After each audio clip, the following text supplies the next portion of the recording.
ఓం భద్రం కర్ణేభిः శృణుయామ దేవాः భద్రం పశ్యేమాక్షభిర్యజత్రాः స్థిరైరంగైస్తుష్టువాగంసస్తనూభిः వ్యసేమ దేవహిतं యదాయుः స్వస్తి న ఇంద్రో వృద్ధశ్రవాः స్వస్తి నః పూషా విశ్వవేదాः స్వస్తి నస్తార్క్ష్యో అరిష్టనేమిः స్వస్తి నో బృహస్పతిర్దధాతు.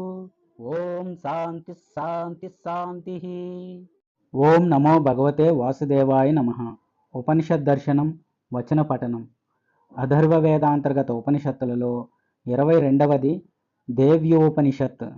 శ్లోకం: శ్రీ దేవ్యోపనిషద్విద్యావేద్య పారా సుఖాకృతి త్రైపదం బ్రహ్మచైతన్యం రామచంద్ర పదం భజే.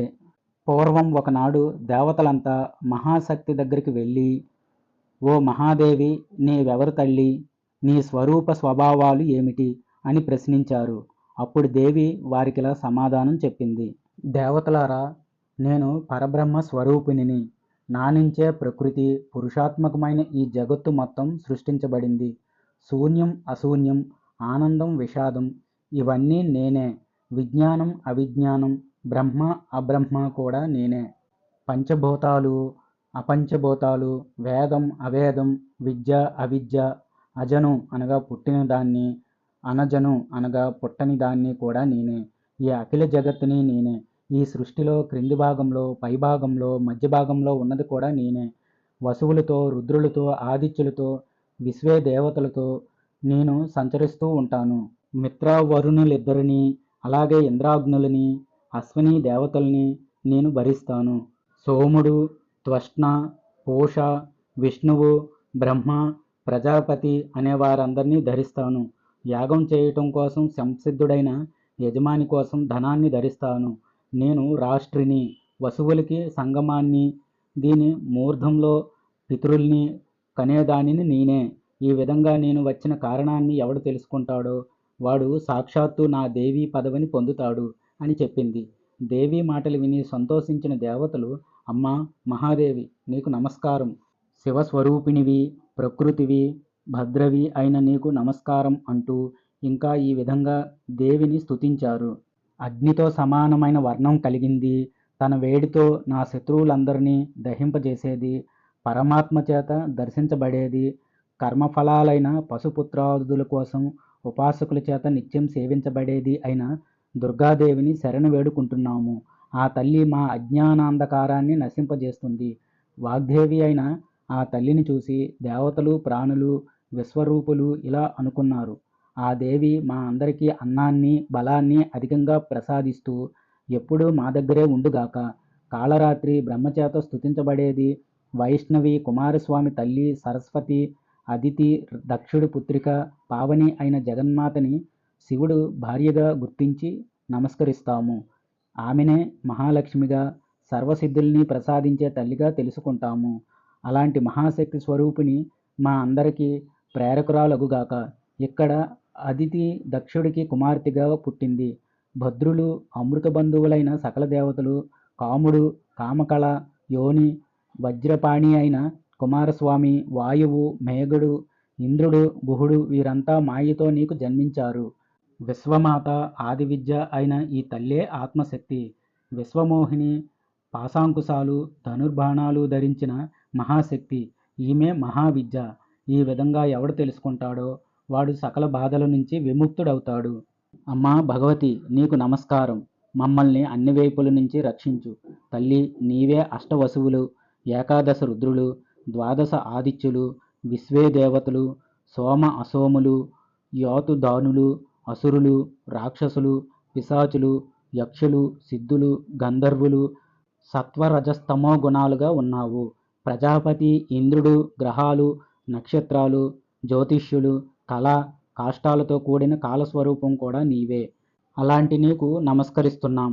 పాపాల్ని హరించే దేవివి, భుక్తి ముక్తి ప్రదాయినివి, అనంత విషయాన్ని ప్రసాదించే దానివి, శుద్ధమైన దానివి, శరణ్యవి అయిన శివపత్ని నీకు నమస్కరిస్తున్నాం. ఈకారంతో కూడుకున్నది, వీతిహోత్రుడితో అనగా అగ్నిబీజం, అర్ధబీజంతో ఉన్నది, సకలార్ధ సాధకమైనది అయిన దేవి ఏకాక్షరం అనగా హ్రీం బీజాన్ని పరిశుద్ధ మనుష్కులైన యతులు నిరంతరం ధ్యానిస్తుంటారు.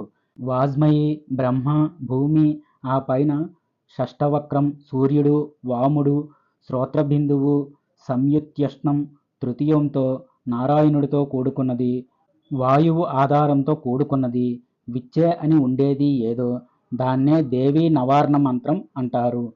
అదే హైం హ్రీం క్లీం చాముండాయై విచ్చే అనే మంత్రం.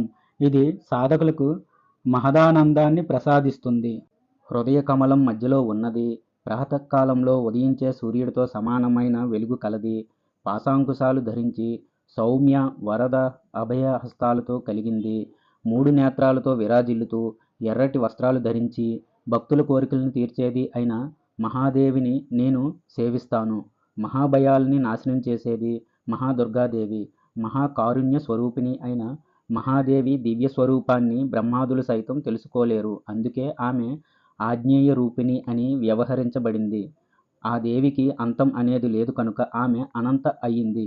ఎవ్వరికీ ఆమె గురించి జ్ఞానం సంపూర్ణంగా తెలియదు కనుక ఆమె అజ అనగా పుట్టుక లేనిది. ఒక్కతే ఈ ప్రపంచంలో ఉంది కనుక ఏక. ఆమె ఒక్కతే విశ్వరూపిణిగా ఉంది కనుక అనేక అని కీర్తించబడింది. ఈ విధంగా దేవి అజ్ఞేయ, అనంత, అలక్ష్య, ఏక, అనేక అనే పేర్లతో చెప్పబడింది. ఆ తల్లి సకల మంత్రాలకి మాతృక, శబ్దాలకి జ్ఞాన స్వరూపిణి, జ్ఞానులకి చిన్మయాతీత, శూన్యులకి శూన్య సాక్షి. ఆమె కన్నా ఇతరమైనదేదీ లేదు. అందుకే ఆ తల్లి దుర్గా అని చెప్పబడుతుంది. ఎంతో దుర్గమమైన కష్టాల నుంచి భక్తుల్ని రక్షిస్తుంది కనుకనే ఆమె దుర్గా అయ్యింది. అలాంటి దుర్గాదేవిని మేము శరణు వేడుకుంటున్నాము. దుమ్ దుర్గా, మా దురితులను హరించు తల్లి. సంసార భయంతో ఉన్న నేను సంసార సముద్రాన్ని దాటించి తరింపజేసేది, దుర్గమమైనది, దురాచార విఘాతినిగా ఉన్నది అయిన దుర్గాదేవికి నమస్కరిస్తున్నాను. ఇది దుర్గాదేవి అధర్వణ శీర్షం. దీన్ని ఎవడు శ్రద్ధగా పఠిస్తాడో వాడు 5 అధర్వణ శీర్షాల్ని జపించినంత ఫలితాన్ని పొందుతాడు. ఈ అధర్వణ శీర్షాన్ని 108 సార్లు జపించాలని పురశ్చర్యావీధిలో చెప్పబడింది. 10 సార్లు దీన్ని చదివితే పాపాల నుంచి వెంటనే విముక్తి లభిస్తుంది. మహాదేవి అనుగ్రహంతో భయంకరమైన కష్టాల నుంచి బయటపడతాడు. ఈ దివ్య శీర్షాన్ని ఉదయం పఠిస్తే రాత్రి చేసిన దోషాలు, సాయంత్రం పఠిస్తే ఉదయం చేసిన దోషాలు నశిస్తాయి. సంధ్యాకాలంలో జపిస్తే వాక్శుద్ధి కలుగుతుంది. అమ్మవారి నూతన విగ్రహం ముందు కూర్చొని జపిస్తే దేవతా సాన్నిధ్యం లభిస్తుంది. మంగళవారం కానీ, అశ్విని నక్షత్రం ఉన్న రోజు కానీ అమ్మవారి సన్నిధిలో ఈ అధర్వణ శీర్షాన్ని పఠిస్తే మహామృత్యువు నుంచి తరిస్తారు. ఎవడు ఈ విధంగా దేవి ఉపనిషత్తు గురించి తెలుసుకుంటాడో వాడు ధన్యుడు. అథర్వ వేదాంతర్గత ఉపనిషత్తులలో 22వది అయిన దేవ్యోపనిషత్తు సమాప్తం. స్వస్తి. జయ శ్రీరామ్.